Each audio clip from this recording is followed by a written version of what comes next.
আজকে আমার শ্বশুরের বাচ্চা আর আমার বাচ্চা দুজনেরই কিন্তু ইচ্ছে হয়েছে নাকি পাস্তা খাবে। তো ভাবলাম চলো দুজনেরই যখন ইচ্ছে হয়েছে একটু ভালোভাবে বানিয়ে খাওয়ানো যাক। তো সেই জন্য সামান্য একটু চিকেন নিয়ে নিয়েছি, তাই সেটাকে আমি ছোটো ছোটো করে টুকরো করে কেটে নিয়েছি।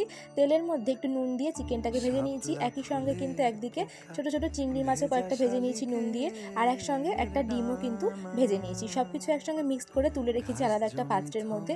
আর এদিকে চপ করে নিচ্ছি আমি 4টে পেঁয়াজ, একটা লঙ্কা আর 2টো ক্যাপসিকাম। এর থেকে বেশি সবজি আমি দেবো না, যেহেতু আমার ছেলে খায় না।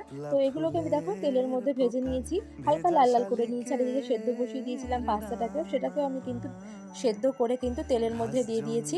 একই সঙ্গে ডিম, চিকেন আর কিন্তু চিংড়ি মাছটাকে ভাজাটাও দিয়ে দিয়েছি। সব একটু ভালো করে নাড়াচাড়া করে দিয়ে দিয়েছি নুন, 1 চামচ চিলি সস, 1 চামচ টমেটো কেচাপ আর 1 চামচ সয়া সস। সব দিয়ে লাস্টে নামানোর আগে ম্যাগি মশলা আর কিন্তু লেবু রস দিয়ে নাড়িয়ে নামিয়ে দিলে কিন্তু রেডি আমাদের ইনস্ট্যান্ট রেস্টুরেন্ট স্টাইল পাস্তা। সন্ধেবেলা এই পাস্তা পেয়ে তো আমার বাচ্চা আর আমার শ্বশুরের বাচ্চা দুজনেই বেজায় খুশি।